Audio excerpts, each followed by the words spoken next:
दोस्तों, सच्ची हिकायत और नसीहत की किताब से ये वाक्या आपको बताया जा रहा है। एक साहब कहते हैं कि मैं हर जुमा को सुबह फज्र की नमाज के बाद अपने वालिद साहब की कब्र पर जाया करता था और उनकी कब्र पर जाकर फातिहा खानी करता था और उसके बाद मैं वहीं से अपने काम की तरफ निकल जाया करता था। एक बार ऐसा हुआ कि मैं जुमे के रोज सुबह फजर की नमाज के बाद कब्रिस्तान गया। मैंने जैसे ही कब्रिस्तान में अपना पहला कदम रखा तो मैं बहुत हैरान और परेशान हो गया, क्योंकि उस दिन कब्रिस्तान में ऐसी खुशबू आ रही थी कि ऐसी खुशबू मैंने आज तक कभी नहीं सूंघा था और ना ही ऐसी महक मैंने उससे पहले महसूस किया था। आज मैंने उस नए खुशबू को कब्रिस्तान में महसूस किया था और उस खुशबू ने मुझे बेचैन कर दिया, क्योंकि वो खुशबू किसी भी तरह से इस दुनिया की खुशबू नहीं लग रही थी। खैर, उसके बाद मैं अपने वालिद साहब की कब्र पर पहुंचा और फातिहा खानी करने लगा। उसके बाद मैंने देखा कि मेरे वालिद साहब की कब्र के फासले पर एक नई कब्र बनी हुई है। उस पर ताज़ा फूल और नई चादर रखी हुई है। उससे अंदाज़ा लगाना मुश्किल नहीं था कि ये कब्र 2 या 3 दिन पहले ही तैयार की गई है। उसके बाद जब मैं वालिद साहब के कब्र से फारिग हुआ तो मैं वापस जाने लगा। फिर मैंने सोचा कि क्यों ना इस नई कब्र पर भी दुआएं मगफिरत मांग लूं। ये सोचकर मैं उस नई कब्र की तरफ चल पड़ा और वहां जाकर मगफिरत की दुआ मांगने लगा।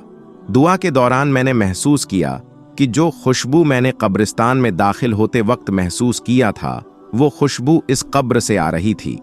फिर मैंने उस कब्र की मिट्टी को मुट्ठी में भरा तो उस मिट्टी को छूते ही मैं एकदम से हैरान हो गया, क्योंकि उस कब्र की मिट्टी बहुत ठंडी थी, जैसे नम हो, लेकिन वो मिट्टी खुश्क थी, यानी कि सूखी थी। इसलिए मैं इस बात को देखकर भी हैरान हुआ कि इस कब्र की मिट्टी कितनी ठंडी और नम है। उसके बाद मैंने अपनी हैरत को अपने पास रखा और उस मिट्टी को वापस उसी कब्र में डाल दिया और अपने हाथ झाड़ते हुए वहां से चल पड़ा और वहीं से अपनी दुकान पर चला गया और दुकान खोलकर बैठ गया। उसके बाद मेरी दुकान पर जब पहला ग्राहक आया और उसने जो सामान मुझसे मांगा, मैंने उसे वो सामान दे दिया। जैसे ही मैंने उसे सामान दिया तब वो कहने लगा कि भाई, आज तो खुशबू बड़ी कमाल की लगाए हुए हो। उसकी बात सुनकर मैं हैरान हुआ कि भाई, कैसी खुशबू? मैंने तो कोई खुशबू नहीं लगाई है, मेरे हाथों पर तो मिट्टी लगी हुई है, देखो। ये सुनकर वो ग्राहक कहने लगा, क्यों मजाक कर रहे हो भाई? आपने बहुत अच्छी खुशबू लगाई है, और वो भी ऐसी खुशबू की मैंने इससे पहले कभी भी महसूस नहीं की। इतना कहते हुए वो ग्राहक वहां से चला गया। अब मैं पहले ही हैरान था और फिर उसकी बातों को सुनकर और भी हैरानगी में पड़ गया। सोचते सोचते जब मैं अपने हाथ को अपने नाक के करीब ले गया तो मैंने महसूस किया कि वही खुशबू है जो मेरे हाथों से आ रही है। उसके बाद पूरे दिन मैं उस नई खुशबू को महसूस करता रहा। उसके बाद मैंने कई बार अपने हाथ भी धोए थे, मगर वो खुशबू मेरे हाथों में वैसे के वैसे ही रह गई।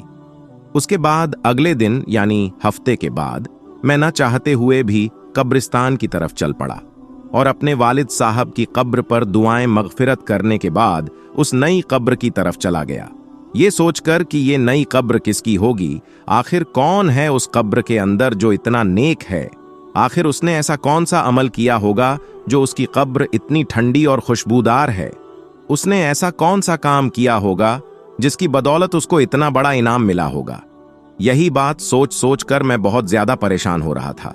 यही बात सोचता हुआ मैं उस कब्रिस्तान के काम करने वाले के पास जा पहुंचा और उससे पूछा कि भाई, ये कब्र किसकी है?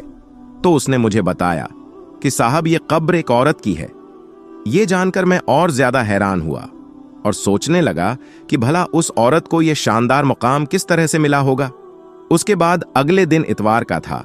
देर तक सोने की आदत होने के बावजूद भी मैं सुबह फज्र की नमाज के वक्त उठ गया और सीधा कब्रिस्तान की तरफ रवाना हो गया। जैसे ही मैं कब्रिस्तान के अंदर दाखिल हुआ तो मैंने क्या देखा कि उसी औरत की कब्र पर एक बुजुर्ग आदमी कुरान पाक की तिलावत कर रहा है। फिर मैं अपने वालिद साहब की कब्र पर गया और दुआएं मगफिरत करने के बाद मैंने उस आदमी की तरफ देखा। वो बुजुर्ग आदमी भी उस नई कब्र पर दुआ कर रहा था। जब वो आदमी दुआ से फारिग हुआ तो मैंने देखा कि उसकी आंखों से मोटे मोटे आंसू गिर रहे थे। वो सिसक सिसक कर रो रहा था और बिलख रहा था। मैंने ये सोचा कि इस आदमी को इस कब्र में सोने वाली औरत से बहुत ज्यादा मोहब्बत रही होगी, तभी तो ये उसकी जुदाई को बर्दाश्त नहीं कर रहा है। उसकी जुदाई के गम में सिसक सिसक कर रो रहा है। मैंने देखा कि वो बुजुर्ग आदमी दुआ से फारिग होकर वहां से जाने लगा। जैसे ही वो वहां से जाने लगा तो मैंने उसको आवाज लगाई कि जनाब एक बात सुनिए, बस थोड़ी देर के लिए आप मेरी बात को सुन लीजिए। मैं माफी चाहता हूं मैंने आपको तकलीफ दी, मगर मैं आपसे एक बात पूछना चाहता हूं। अगर आप बुरा ना माने तो मैं आपसे पूछ लूं। तो बुजुर्ग कहने लगे कि इसमें बुरा मानने वाली कौन सी बात है, पूछिए आप क्या पूछना चाहते हैं। उन्होंने निहायती अदब और मोहब्बत के साथ जवाब दिया। मैंने कहा जी शुक्रिया आपका। मैंने कहा कि अभी आप जिस कब्र पर दुआ मांग रहे थे, ये कब्र किसकी है, अगर आप मुनासिब समझे तो बता दीजिए। तो वो बुजुर्ग कहने लगे जी आप ये क्यों पूछ रहे हैं। तो मैंने कहा कि दरअसल इस कब्र से आने वाली खुशबू ने मुझे बेचैन कर दिया है। इस कब्र की ऐसी खुशबू मैंने आज तक कहीं पर भी दूसरी ओर महसूस नहीं की। मुझे ये खुशबू इस दुनिया की नहीं लगती है। मैं आपसे ये कहना चाहता हूं कि साहिबे कब्र में ऐसा कौन सा अमल किया है जिसकी वजह से ये मकान मिला है कि उसकी कब्र बहुत ही ठंडी और खुशबूदार है।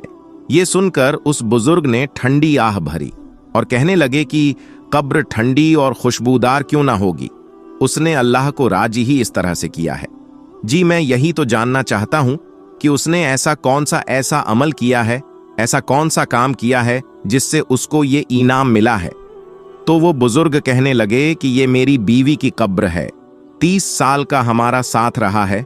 मैं 4 बहनों का एक लौता भाई हूं। मेरी बहनों को और मेरी मां को मेरा सेहरा देखने का बहुत शौक था।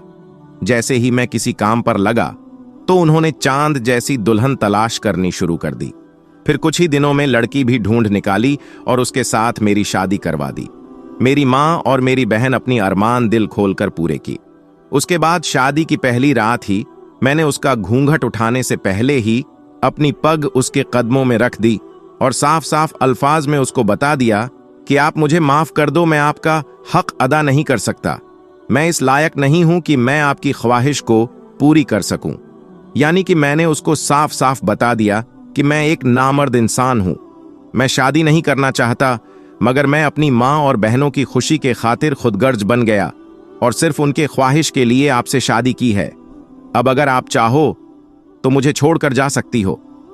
ये सुनकर मेरी बीवी ने मेरी पग उठाई और वापस मेरे सर के ऊपर रख दी।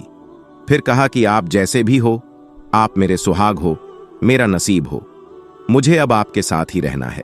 उस दिन के बाद अल्लाह की उस बंदी ने मेरे साथ 30 साल का वक्त गुजार दिया। मेरे घर वालों की हर कड़वी बात को बर्दाश्त किया, बंज होने के ताने सुने, मगर मेरा पर्दा रखा। अल्लाह कैसे उसकी कब्र को ठंडा और खुशबू ना करता, जिसने इस दुनिया में पाक और साफ जिंदगी गुजारी हो। इतना कहते हुए वो बुजुर्ग जारो कतार रोने लगे और कहने लगे कि इस औरत ने 30 सालों तक सब्र किया है और सबसे बड़ी बात तो ये है कि उसने मेरा पर्दा रखा है, और यही वजह है कि अल्लाह ताला ने जन्नत के बागों में से एक बाग उसको अता किया है। फिर वो बुजुर्ग कहने लगे, बस मैं आपसे यही बात कहना चाहता हूं कि अगर किसी औरत से आप वफा चाहते हो तो उसको वक्त दो, उसको मोहब्बत दो, उसको भरोसा दो, और सबसे बड़ी बात, उसे इज्जत दोगे तो वो आपके लिए जान दे देगी, मगर आपके साथ वो कभी भी बेवफाई नहीं करेगी। और ऐसी औरत जो सब्र करती है, अपने शौहर की खामियों को और कमियों को छुपाती है, ऐसी औरत का बहुत बड़ा मकाम होता है। दोस्तों, अगर आपको ये वीडियो जरा भी पसंद आई हो तो इस वीडियो को एक लाइक करके चैनल को सब्सक्राइब जरूर कर लीजिए। आज की इस वीडियो में बस इतना ही। हम मिलेंगे आपको अगली वीडियो में। तब तक के लिए अल्लाह हाफिज।